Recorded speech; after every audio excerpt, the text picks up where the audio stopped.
Bismillahirrahmanirrahim. Alhamdulillahi alamin wassalatu wassalamu ala asyrafil mursalin nabiyina Muhammadin wa ala alihi wa sahbihi wa man tabi'ahum bi ihsanin ila yaumiddin. Amma ba'du. Ayyuhal ikhwatul akhawat rahimakumullah. Masih dalam bab yang ke-16 dalam kitab Tauhid, yaitu bab firman Allah Subhanahu wa taala dalam surah Saba ayat 23. Yang ditulis dalam terjemahnya ini bab malaikat makhluk yang perkasa bersujud kepada Allah Subhanahu wa taala. Tentu kita sebutkan ini adalah kesimpulan daripada penerjemah. Kalau tidak, penulis langsung di sini menyebutkan bab yakni firman Allah Subhanahu wa taala surah Saba ayat 23, yaitu firman Allah, hatta idza fuzi'a an qulubihim qalu madza qala rabbukum qalul haqq wa huwal aliyul kabir. Itu mengenai ayat ini rinciannya kita telah membahas pada pertemuan yang lalu. Taib. Terus selanjutnya kita akan bacakan riwayat-riwayat hadis yang dinukilkan oleh penulis di sini dalam bab yang ke-16 ini. Jadi sebagaimana dah kita sebutkan, bab yang ke-16 ini penulis mengajak kepada kita semua untuk berfikir lebih dalam, mencermati, memikirkan bahawa kalau malaikat saja yang begitu agung penciptaannya dari sisi tubuh, kemudian dari segi amalan melampaui manusia, mereka itu sujud kepada Allah Subhanahu wa taala. Mereka itu bertauhid kepada Allah Subhanahu wa taala dan tidak berbuat syirik kepada Allah Subhanahu wa taala. Lalu bagaimana dengan kita? Dan jawabannya adalah sudah pasti kita tentu harus lebih bertauhid kepada Allah Subhanahu wa taala dan menjauhi syirik. Taib. Jadi ini sekali lagi ini adalah yakni nas baik Al-Quran maupun As-Sunnah untuk kita hayati bagaimana malaikat bertauhid kepada Allah Subhanahu wa taala, sedangkan mereka tadi kita sebutkan dari segi penciptaan sangat-sangat luar biasa. Tapi di sini disebut wa fis sahih an Abi Hurairah radhiyallahu taala anhu anin Nabi sallallahu alaihi wasallam qala, dari diriwayatkan dalam kitab sahih Imam Bukhari disebut di situ daripada Abu Hurairah radhiyallahu taala anhu,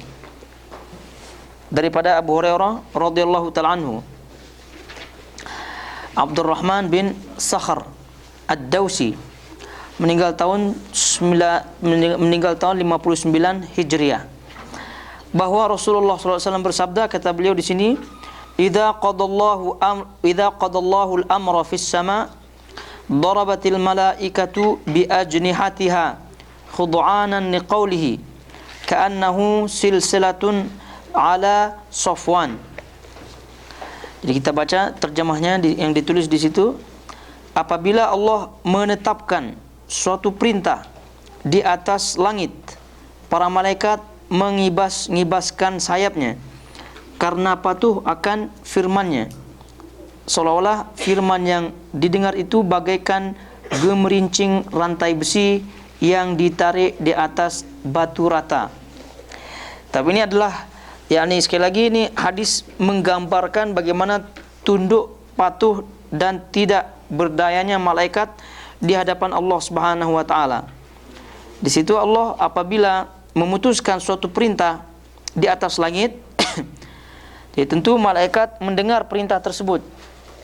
Jadi para malaikat mengibas-ngibaskan sayapnya karena patuh akan firman-Nya.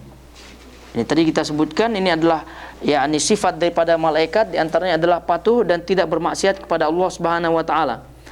Seolah-olah firman yang didengarnya itu bagaikan gemerincing rantai besi yang ditarik di atas batu rata. Jadi kita jangan salah faham, perumpamaan di situ bukan berarti perumpamaan firman Allah Subhanahu wa taala, tapi sebagaimana yang disebutkan oleh Syekh Utsaimin rahimahullahu taala dalam syarahnya, kata beliau rahimahullahu taala, wa laisal muradu tashbiha sautillahi taala bihadza. Jadi ungkapan ini, kalimat ini tidak bermaksud mentasbih, tidak bermaksud menyerupakan saut, tidak menyerupakan suara Allah Subhanahu wa taala. Jadi kalimat ini yakni kalimat bagaikan gemerincing rantai besi yang ditarik di atas batu rata. Itu kata beliau, walaisal muradu tashbiha sautillahi ta'ala. Jadi tidak bermaksud mentasbih, menyerupakan suara Allah Subhanahu wa taala dengan gemerincing tadi, bukan. Karena Allah Subhanahu wa taala kata beliau berfirman dalam surah Asy-Syura ayat 11 yang masyhur sekali, laisa kamitslihi syai'un wa huwas samiul basir. Tidak ada suatu pun yang serupa dengannya, dengan Allah Subhanahu wa taala, dan dia Maha As-Sami' Al-Basir, Maha mendengar lagi Maha melihat. Lalu kata beliau, kata Syekh Utsaimin rahimahullahu taala dalam kitabnya Al-Qaulul Mufid, kata beliau, balil muradu tashbiha ma yahsulu balil muradu tashbihu ma yahsulu lahum min al-faz'i indama yasma'una kalamahu bifaz'in man yasma'u silsilatan ala Safwan. Tapi maksud daripada kalimat ini, maksud daripada penyerupaan ini adalah menyerupakan suatu atau merupakan hal yang terjadi ketika mereka takut, ketika mereka dalam keadaan ketakutan, ketika mereka dalam keadaan ketakutan mendengar firman Allah Subhanahu wa taala, seperti halnya gemerincing rantai besi. Jadi ini yang disebut oleh Syekh Utsaimin rahimahullahu taala supaya kita jelas bahwa perumpamaan gemerincing rantai besi yang dimaksud adalah perumpamaan keadaan ketakutannya malaikat. Jadi gemerincing besi itu tidak karuan, itu tidak. Nah, itulah bentuk ketakutan para malaikat ketika mendengar firman Allah Subhanahu wa taala. Jadi sekali lagi, bukan perumpamaan saut, suara firman Allah itu, tapi perumpamaan ketakutannya malaikat ketika mendengar firman Allah Subhanahu wa taala. Jadi seolah-olah firman yang didengarnya itu bagaikan gemerincing rantai besi. Ini jangan sampai salah faham. Terus kita baca hadisnya, yanfudhuhum dzalika hatta idza fuzi'a an qulubihim qalu madza qala rabbukum qalu al-haqq wa huwa al-'aliyyul kabir fayasma'uha mustariqush sam'i wa mustariqush sam'i hakadha ba'duhu fawqa ba'd wasafahu Sufyanu bi kaffihi faharrafaha wa baddada baina asabi'ihi wasafahu Sufyanun bikaffihi faharrafaha wa baddada baina asabi'ihi fayasma'ul kalimata fayulqiha ila man tahtahu thumma yulqiha al-akharu ila man tahtahu hatta yulqiha ala lisani as-sahiri awil kahini farubbama adrakahu ash-shihabu qabla an yulqiyaha wa rubbama alqaha qabla an yudrikaha fayakdhibu ma'aha mi'ata kadhibatin fayuqalu alaysa qad qala lana yawma kadha wa kadha fayusaddaqu bitilkal kalimatil lati sumi'at minas sama. Kita baca terjemahnya. Hal ini memekakkan mereka sehingga, ini firman Allah Subhanahu wa taala, firman Allah Subhanahu wa taala dalam bab ini. Sehingga jadi hal itu maksudnya ketakutan itu maksudnya yunfadhuhum. Jadi yanfadhuhum. Jadi maksud daripada yanfadhuhum ini firman Allah Subhanahu wa taala itu mengena langsung ke mereka. Yani yanfadhuhum ini diibaratkan oleh ulama, maknanya adalah ibarat panah menancap di menancap ke sasarannya. Jadi ke sasarannya itu makna daripada yanfadhum, tepat. Sehingga yakni gambaran ketepatannya itu tepat begitu malaikat dalam firman Allah Subhanahu wa taala sehingga jatuh pingsan. Hal ini membengkakkan mereka sehingga jatuh pingsan karena ketakutan. Sehingga apabila telah dihilangkan rasa takut dari hati-hati mereka, mereka berkata, apakah yang telah difirmankan oleh Tuhanmu? Mereka menjawab, perkataan yang benar, dan dialah yang maha tinggi lagi maha besar. Jadi itulah gambaran daripada ketakutan malaikat. Itulah gambaran ketakutan daripada yakni ketakutan para malaikat. Jadi tadi kita sebutkan syarah daripada Syekh Utsaimin rahimahullahu taala, jangan sampai kita salah faham kemudian kita masuk ke dalam tasybih, yakni menyerupakan firman Allah, kalamullah subhanahu wa ta'ala. Terus kita baca, ketika itulah setan-setan pencuri berita mendengarnya. Pencuri berita itu sebagian di atas sebagian yang lain. Sufyan bin Uyainah, yakni perawi hadis ini, menggambarkan dengan telapak tangannya dengan direnggangkan dan dibuka jari jemarinya ketika mereka menyadap berita, mendengar berita itu. Tapi ini yakni gambaran, yakni apa yang terjadi pada waktu itu, pada waktu ketika Allah Subhanahu wa taala berfirman kepada malaikat. Nah, apa yang terjadi ketika itu? Malaikat sudah ketakutan awalnya, kemudian ketika rasa takut itu dihilangkan oleh Allah Subhanahu wa taala, lalu Allah Subhanahu wa taala berfirman. Nah, ketika itu kesempatan tersebut digunakan oleh mustariqus sam'i, yakni pencuri berita, yakni daripada jin-jin yang ada. Pencuri berita dari jin-jin. Nah, jadi disebut di sini wa mustariqus sam'i hakadha ba'du fawqa ba'd, wasafahu Sufyan bikaffihi faharrafaha wa baddada baina asabi'ihi. Jadi itu umpama daripada pencuri-pencuri berita daripada jin. Bagaimana umpamanya? Jadi perumpamaan ini kemungkinan, kata Syekh Utsaimin rahimahullahu taala, kemungkinan diumpamakan oleh Rasulullah SAW, atau kemungkinan diumpamakan oleh Abu Hurairah karena hadis ini daripada Abu Hurairah, atau kemungkinan daripada Sufyan bin Uyainah. Sufyan bin Uyainah salah satu perawi daripada hadis ini. Jadi kulihal ini perumpamaan yang terjadi ketika para pencuri berita yang dari langit, yaitu jin-jin, ketika mereka mencuri, mereka ba'duhu fawqa ba'd, yakni saling, yakni satu di atas sama lainnya. Kalau misalnya, kalau pernah kita melihat misalnya di kampung-kampung dulu ada istilahnya jurakan, istilahnya itu jurakan apa tidak tahu. Jadi ada pohon pinang itu ada apa, panjat pinang namanya, panjat pinang, tahu tidak panjat pinang. Jadi biasa kalau hari-hari raya macam tu, jadi ada panjat pinang. Itu kan panjat pinang sengaja ditaruh apa supaya licin, itu tidak. Jadi cara mereka untuk mendapatkan yang digantung-gantung itu, kan mereka di atas satu dengan selainnya, betul tidak? Itulah ibarat si jin-jin yang mencuri.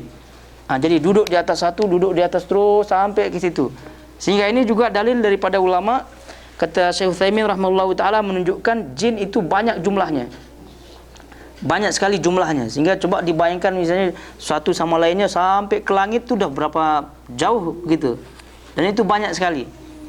Banyak sekali. Dan ini sekali lagi hadis menunjukkan banyaknya jumlah jin. Banyaknya jumlah jin, karena mereka dalam mencuri tidak sendiri. Jadi yang mendengar kalam Allah Subhanahu wa taala itu satu jin. Kemudian baru sebagaimana hadis ini diturunkan ke jin yang di bawahnya, di bawahnya, di bawahnya, di bawahnya, di bawahnya. Satu saja yang mendengar aslinya, yang paling atas saja. Berarti sebagaimana kita baca ini sekarang,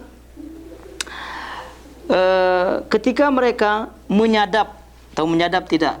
Yaitu mencuri berita tersebut, mendengar berita itu disampaikanlah kepada yang ada di bawahnya, dan seterusnya sampai ke tukang sihir dan tukang ramal. Tapi kadang-kadang setan pencuri berita itu terkena syihab, meteor, syihab, sebelum sempat menyampaikan berita itu. Dan kadang-kadang sudah sempat menyampaikan berita sebelum terkena syihab, kemudian dengan satu kalimat yang didengarnya, itulah tukang sihir dan tukang ramal itu melakukan 100 macam kebohongan. Mereka mendatangi tukang sihir dan tukang ramal seraya berkata, bukankah ia telah memberitahu kita bahwa pada hari ini akan terjadi ini, dan itu terjadi benar, sehingga ia dipercayai dengan sebab kalimat yang didengarnya dari langit. Itu nih, harap-harap paham sudah nih ya. Itu maksudnya. Jadi ini menggambarkan kejadian ketika yakni terjadinya firman Allah Subhanahu wa taala. Jadi yang harus kita pahami di sini intinya adalah bagaimana malaikat makhluk Allah Subhanahu wa taala yang luar biasa besarnya, agungnya, mereka tunduk pada Allah Subhanahu wa taala. Satu. Terus kemudian yang harus kita pahami juga bahwa yakni ketika Allah Subhanahu wa taala berfirman, itu ada pencuri-pencuri berita. Pencuri-pencuri berita, ya dari golongan jin tentunya. Allah tahu apa tidak ada pencuri? Tahu. Tapi sengaja Allah Subhanahu wa taala biarkan, ini ada hikmahnya. Ini semua ada hikmah, aturan dari Allah Subhanahu wa taala. Dan tadi kita sebutkan juga menunjukkan, hadis ini menunjukkan banyaknya jumlah jin. Tadi kita sebutkan karena mereka mencuri berita, caranya adalah saling saling berdiri atau duduk di atas satu sama lainnya sehingga sekian banyak jumlahnya. Terus kedua, mereka jin-jin tersebut hasil curiannya itu diberikan kepada tukang ramal dan tukang sihir. Tukang ramal dan tukang sihir. Ahli nujum istilah kita nih, ahli nujum. Nah, oleh karena itu ahli nujum tidak boleh dipercayai. Tidak boleh dipercayai. Ada nas-nas lain insyaallah kita akan jumpai dalam babnya. Terus jadi untuk kita ketahui ini sekarang ini adalah proses berita daripada ahli sihir dan tukang nujum. Jadi sekarang ini hadis ini memberitahukan kepada kita bagaimana proses ahli nujum, tukang sihir, tukang ramal mendapatkan berita. Inilah dia nih. Jadi ada kawannya jin misalnya, dia tentu berkawan dengan jin, berteman dengan jin. Nah, jinnya ini mendapatkan dari jin yang satu, ya punya sanad juga gitu kan. Tapi masalahnya sanadnya ini sangat tidak thiqah, bohong. Ya, bohong. Kenapa? Karena beberapa kemungkinan. Jadi jin yang paling di atas itu ketika mendengar firman Allah, kalamullah, itu kemungkinan kalau dia sempat gitu ya, namanya juga mencuri, namanya juga pencuri itu mana ada pencuri yang khusyuk? Tidak ada. Jadi cepat mendengarnya. Jadi kalau benar dia dengar berarti sesuai begitu. Terus kalau tidak ya namanya juga pencuri.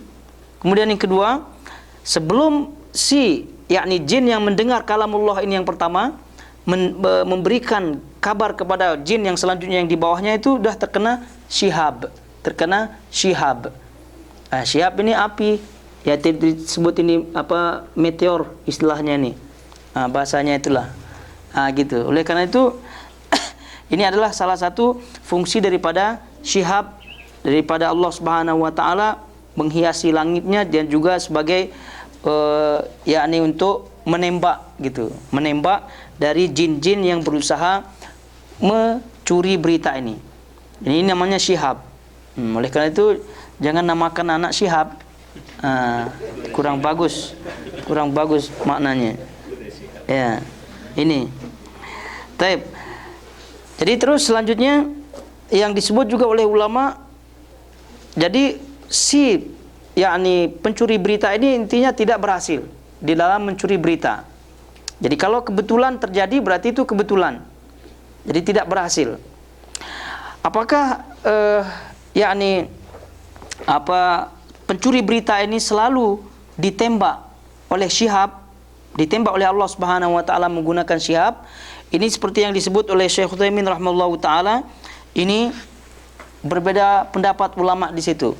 Apakah ditembaknya itu pada zaman Rasulullah sallallahu alaihi wasallam saja atau berlaku setelah zaman Rasulullah SAW? Kita ulangi. Apakah ditembaknya jin-jin oleh Allah Subhanahu wa taala dengan syihab tadi itu berlaku yakni sejak zaman Rasulullah SAW dan tidak terulang lagi, atau berlaku setelah zaman Rasulullah SAW? Jadi kata beliau rahimahullahu taala, yang dekat dengan kebenaran adalah pendapat yang kedua, yakni ditembaknya jin oleh Allah Subhanahu wa taala dengan syihab itu pada waktu di zaman Rasulullah SAW dan akan terjadi nanti juga setelah zaman beliau. Jadi setelah ditembak oleh Allah Subhanahu wa taala dengan Syihab, maka pencuri-pencuri berita itu tidak lagi mencuri berita.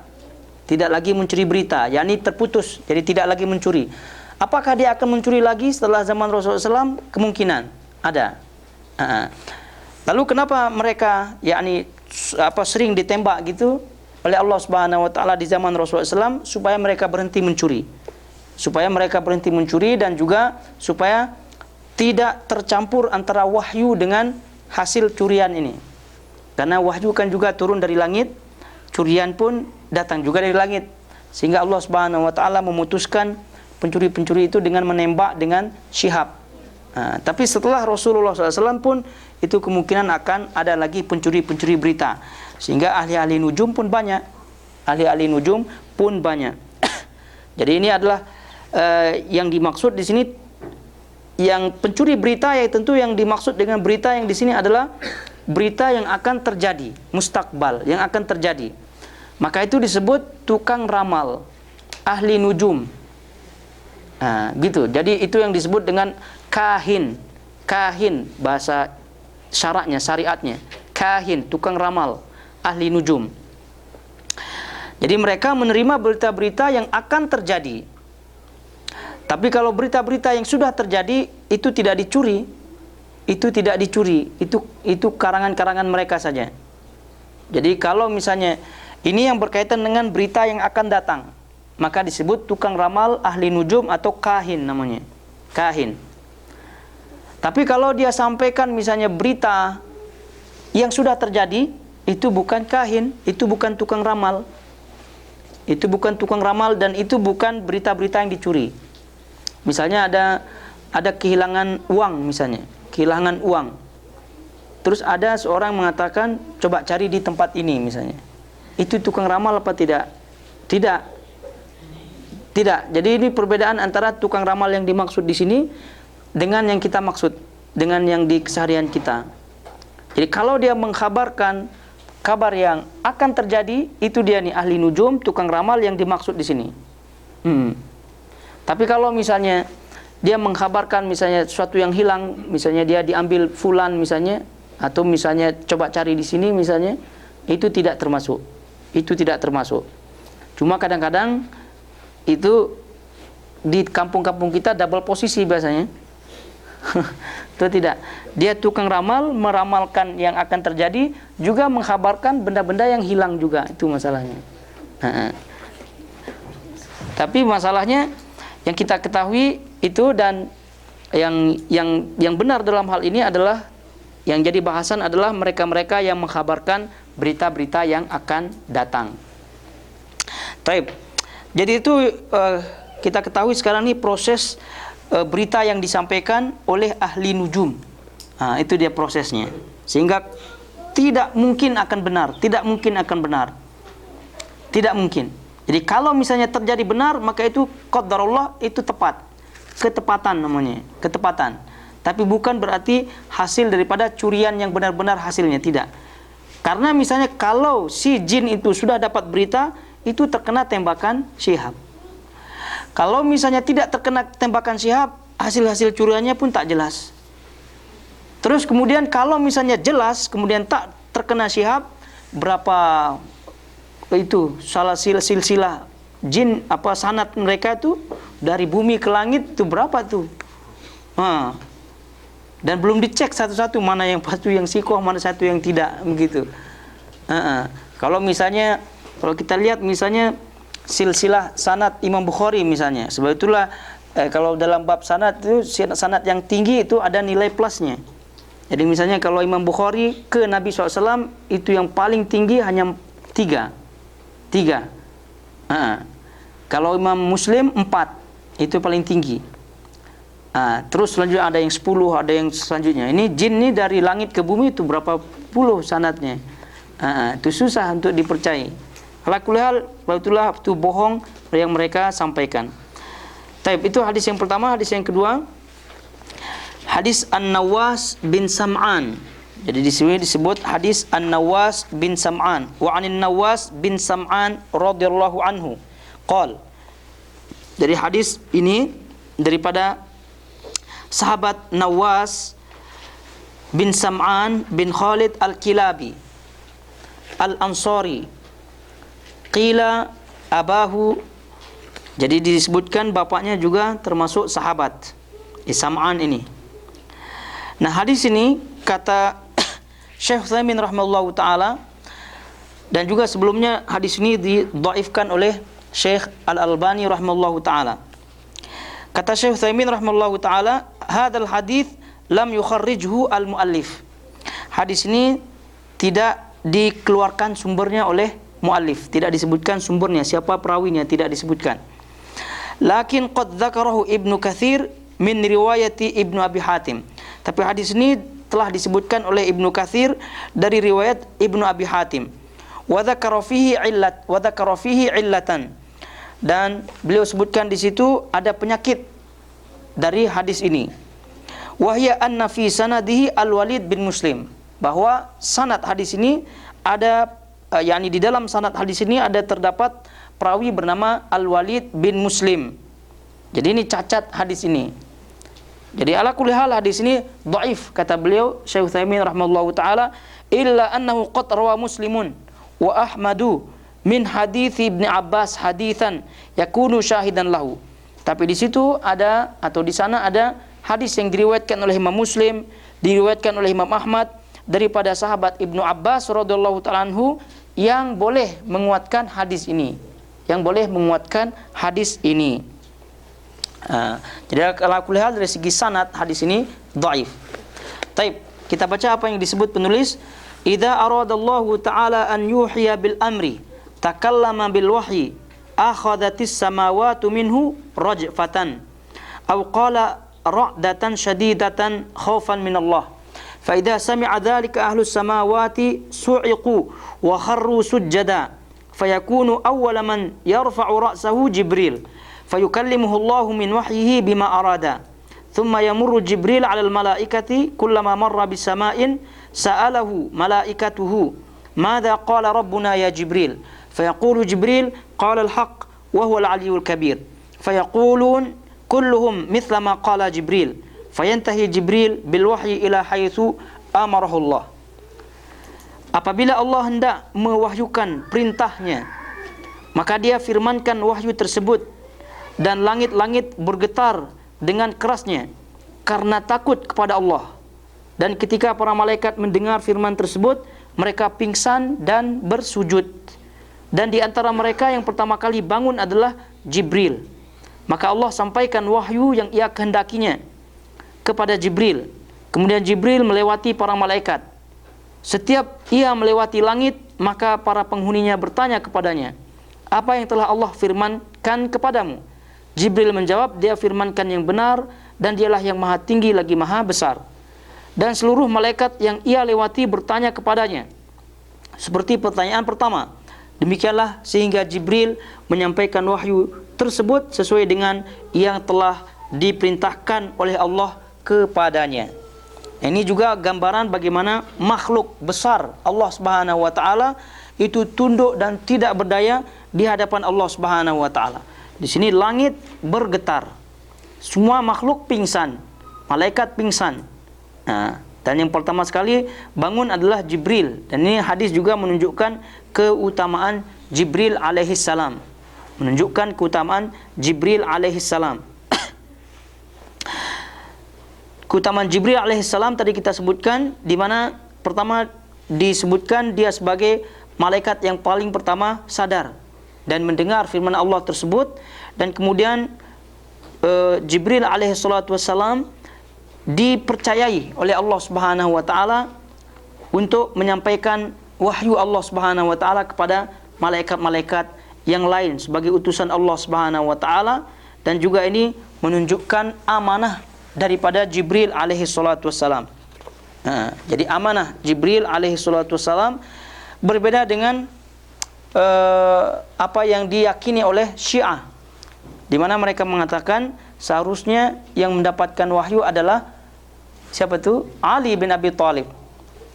Tapi karena Jibril ini kurang amanah, jadi disampaikan kepada Muhammad sallallahu alaihi wasallam.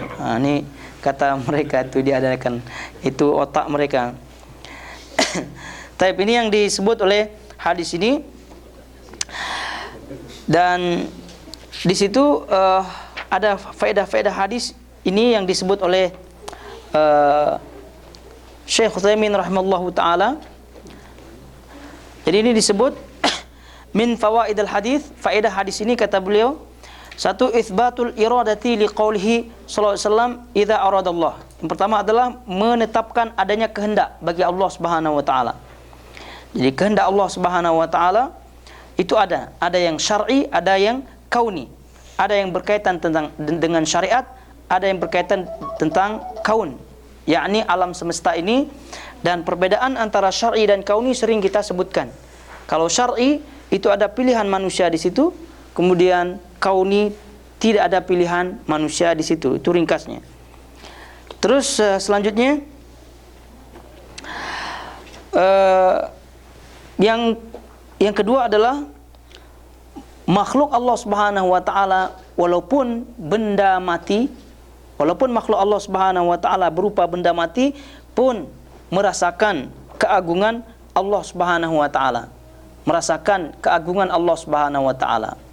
Ya, ini dalam hadis ini langit bergetar, itu menunjukkan terpengaruhnya, merasakannya langit atas keagungan Allah Subhanahu wa taala. Sedangkan langit ini benda yang jamad, benda yang tidak bernyawa.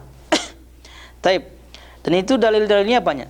Terus selanjutnya di sini juga kata beliau, itsbatu annal malaikata yatakallamun wa yafhamun wa yaqilun li'annahum yas'alun. Jadi ini menunjukkan bahwasanya malaikat itu berbicara, memahami pembicaraan, memahami pembicaraan. Jadi ini menunjukkan malaikat pun berakal sebagaimana telah kita sebutkan. Terus selanjutnya itsbatu ta'addudis samawat, menetapkan bahwasanya langit itu bertingkat-tingkat, langit itu banyak. Terus selanjutnya anna likulli sama'in malaikatan mukhassasin liqaulihi sa'alahu malaikatuhu. Jadi menetapkan bahwa setiap langit ada malaikat yang khusus. Malaikat yang khusus menjaganya. Langit ada malaikat khusus di situ. Terus selanjutnya yang keenam adalah ini juga menunjukkan keutamaan Jibril, menunjukkan keutamaan Jibril alaihissalam daripada yakni malaikat-malaikat yang Jibril, malaikat-malaikat yang lain. Terus yang ketujuh amanatu Jibril alaihissalam, yaitu hadis ini menunjukkan amanahnya Jibril dalam menyampaikan wahyu. Amanahnya Jibril dalam menyampaikan wahyu. Jadi tidak seperti apa yang disebutkan oleh Syiah Rafidhah tadi yang kita sebutkan. Terus hadis ini juga kata beliau itsbatul izzati wal jalali lillah, menetapkan adanya sifat izzah dan jalal bagi Allah Subhanahu wa taala. Izzah apa maknanya? Yang kita sering baca terjemahnya adalah mulia. Mulia. Tapi makna daripada izzah kata Syekh Utsaimin rahimahullahu taala, walil azizi thalathatu ma'anin. Makna aziz itu mengandung 3 makna. Aziz mengandung 3 makna kata beliau. Yang pertama adalah bimakna mumtani'un an yanalahu ahadun bisu. Jadi tidak ada seorang pun, tidak ada suatu pun yang mampu menyakitinya. Tidak ada suatu pun yang mampu menyakitinya. Itu makna aziz yang pertama. Terus makna aziz yang kedua adalah dzi qadrin la yusyarikuhu fihi ahad, yang memiliki qudrah, kemampuan yang tidak yakni la yusyariku fi ahad, yang tidak ada seorang pun yang memilikinya. Terus yang ketiga bimakna ghalib qahir, yakni yang maha ghalib, yang maha kuasa, yang maha kuasa. Itu makna aziz. 3 makna aziz itulah yang disebut oleh Syekh Utsaimin rahimahullahu taala, dan itu sifat Allah Subhanahu wa taala yang disebutkan dalam hadis ini. Kemudian jalal, yakni kemuliaan Allah Subhanahu wa taala, kita dah sebutkan pada pertemuan yang lalu, maknanya adalah adanya rasa takut, tunduk, tawakal, pasrah dalam hati. Itu adalah jalal. Kemuliaan yang dimaksud adalah adanya tunduk, patuh, pasrah. Itu makna jalal. Taib.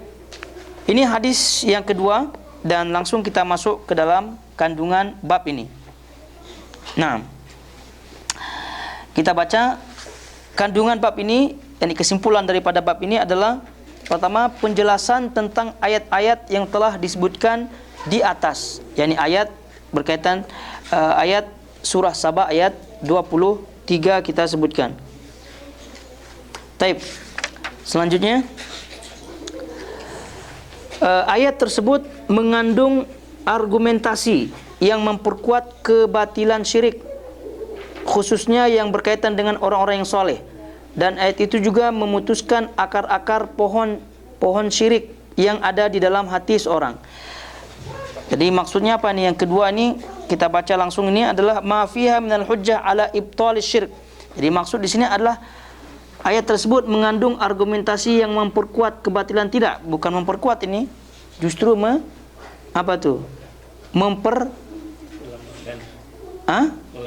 Iya, melemahkan. Jadi diganti itu supaya tidak salah.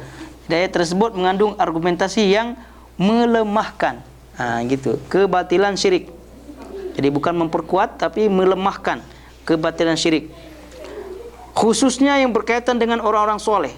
Dan ayat itu juga memutuskan akar-akar pohon syirik yang ada dalam hati seorang. Jadi maksudnya apa?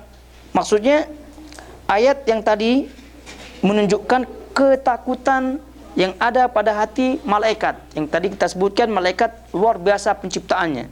Baru setelah takut itu dihilangkan oleh Allah, baru mereka ada gerakan di situ.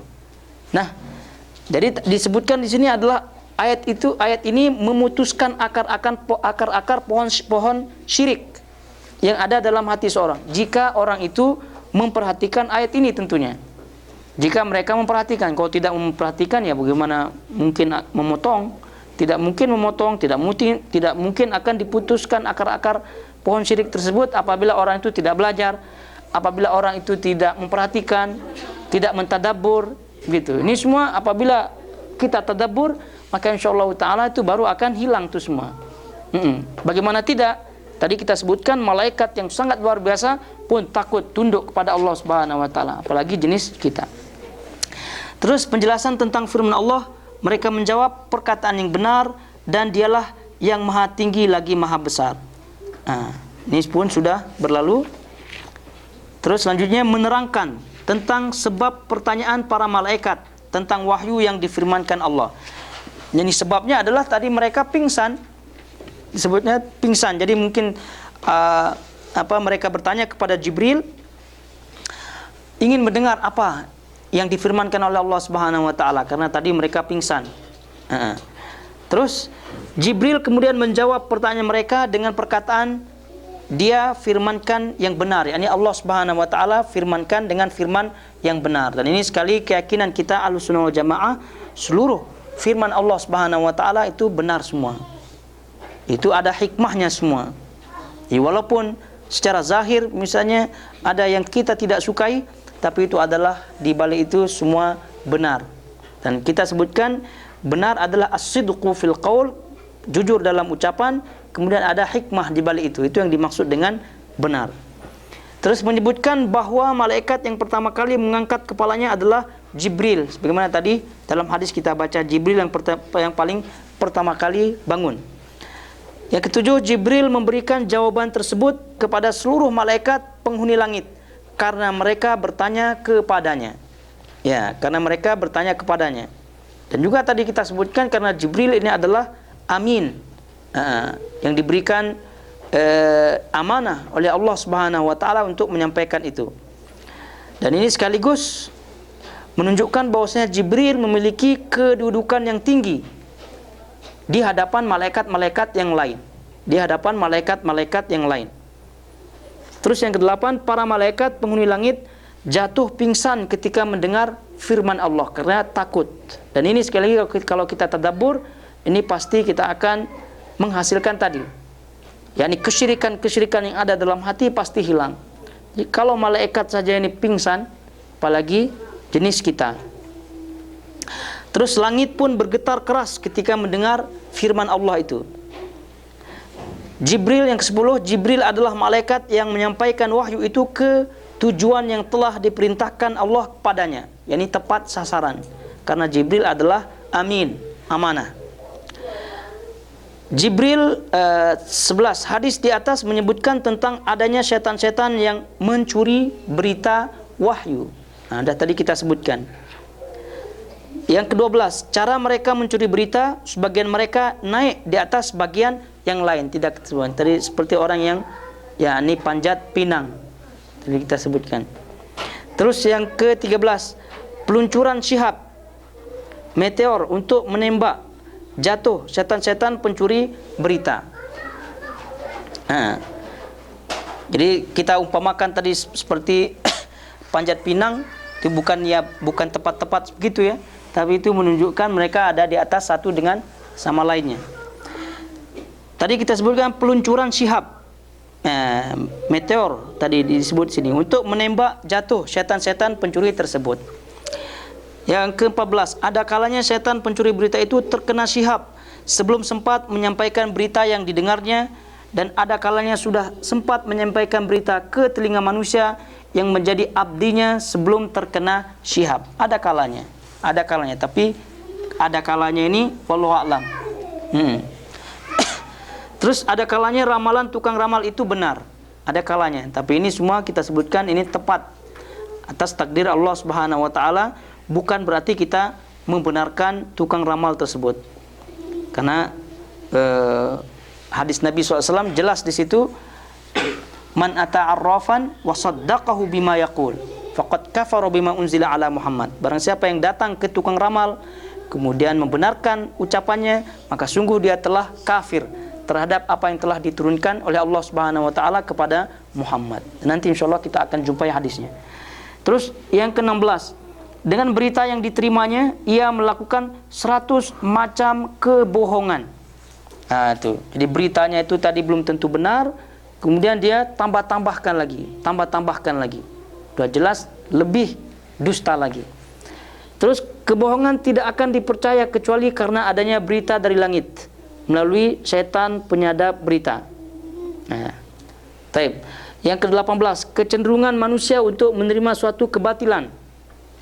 Bagaimana mereka bisa bersandar hanya kepada satu kebenaran saja yang diucapkan oleh tukang ramal, tanpa memperhitungkan atau mempertimbangkan 100 kebohongan yang disampaikannya.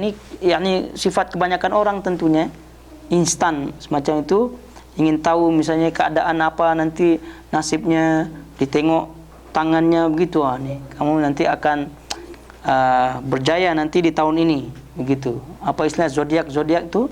Itu pun hati-hati, tidak boleh itu. Baca demikian pun tidak boleh. Apalagi mempercayai, tidak boleh. Itu adalah hasil daripada karya-karya setan, karya-karya jin. Jadi misalnya bintang ini sesuai dengan artis fulan misalnya. Bintangnya ini, kalau bintang ini berarti dia akan mendapatkan jodoh ini, dia akan bahagia, dia akan sakit, yang itu. Jadi kalau bintangnya itu sesuai dengan harapan, maka dia bahagia. Kalau bintangnya tersebut tidak sesuai dengan harapan, sedih. Itu masalah. Apalagi disebutkan biasanya kalau bintang demikian, biasanya matinya tahun demikian. Nauzubillah. Ada demikian. Baik. Terus suatu kebenaran 19. Satu kebenaran tersebut beredar luas dari mulut ke mulut dan diingatnya, lalu dijadikan sebagai bukti bahwa apa yang dikatakan oleh tukang ramal itu benar. Nah, ini semua adalah berita-berita bohong yang tidak ada sandarannya. 20. Menetapkan sifat-sifat Allah seperti yang terkandung dalam hadis di atas, berbeda dengan faham Asy'ariyah yang mengingkarinya, yakni terutama firman Allah Subhanahu wa taala. Dah kita sebutkan. Jadi Asy'ariyah mereka menyebutkan firman Allah Subhanahu wa taala adalah nafsi. Firman Allah Subhanahu wa taala adalah nafsi. Apa artinya nafsi? Yang ada pada diri Allah Subhanahu wa taala dan itu tidak ada perubahan di dalamnya. Jadi Ahlussunnah wal Jamaah tadi menunjukkan Allah itu ada kehendak. Jadi kalau Allah berkehendak untuk berfirman, maka ketika itu Allah berfirman. Nah, Asy'ariyah tidak. Jadi karena firman Allah ini, kalamullah itu nafsi azali, nafsi yakni sifat nafsi zat yang tidak ada perubahan itu, jadi mereka sebut firman Allah Subhanahu wa taala adalah firman Allah kalamun nafsi, kalamul maknawi saja. Jadi misalnya Al-Qur'an pernah kita sebutkan bagi mereka firman Allah, tapi tidak untuk lafaz-lafaznya bukan firman Allah. Jadi tapi mereka yang dimaksud mereka firman Allah adalah perintah dan larangan Allah Subhanahu wa taala. Itu maksudnya kalam. Dan ini menyelisih akidah Ahlussunnah wal Jamaah. Terus yang ke-21, penjelasan bahwa bergetarnya langit dan pingsannya para malaikat itu disebabkan karena rasa takut mereka kepada Allah Subhanahu wa taala. Tadi kita sebutkan walaupun mereka ini benda mati, tapi mereka masih merasakan firman Allah, keagungan Allah Subhanahu wa taala. Para malaikat pun bersujud kepada Allah Subhanahu wa taala. Nah, dan ini sekali lagi ini ya tujuan penulis di sini untuk membawa kepada kita supaya kita lebih banyak tadabbur kepada makhluk-makhluk Allah Subhanahu wa taala. Karena biasanya manusia itu lupa daratan, lupa diri, sudah pandai misalnya, sudah mampu berkarya, mampu menciptakan ini dan itu, terus lupa gitu, lupa Allah Subhanahu wa taala. Bahkan misalnya ahli-ahli yang ahli-ahli fisika dan sebagainya itu ada juga yang tidak mempercayai adanya Allah Subhanahu wa taala, atau bahkan tidak mempercayai adanya pencipta. Itu ada siapa yang cacat itu namanya itu, yang di siapa namanya itu, yang wallahu alam ya. Justru mereka yang harus betul-betul meyakini adanya pencipta, tapi mereka ada sebagian yang tidak meyakini adanya pencipta. Oleh karena itu ini ayul ikhwah semuanya, dan lebih daripada itu tentu ini adalah ayat untuk memperkuat tauhid kita. Ayat untuk memperkuat tauhid kita dan supaya kita lebih semangat lagi untuk belajar tauhid ini, karena apabila tauhid kita sudah mantap, sudah kuat, biidznillah taala kita akan beribadah kepada Allah Subhanahu wa taala dengan sebenar-benar ibadah. Taib ayul ikhwah itu akhwat semuanya, kiranya sampai di sini dulu, dan insyaallah taala kita akan lanjut bahasan kitab ini biidznillah pada bab berikutnya, yakni bab asy-syafa'ah, bab syafaat. Dan ini sekali lagi bab yang perlu untuk dijelaskan supaya kita faham apa itu syafaat, terus juga bagaimana siapa saja yang akan memperoleh syafaat, siapa yang boleh memberikan syafaat dan lain-lain. Pada waktunya insyaallah kita akan terangkan. Wassallallahu ala nabiyina Muhammad wa ala alihi wa sahbihi wasallam. Wassalamualaikum warahmatullahi wabarakatuh.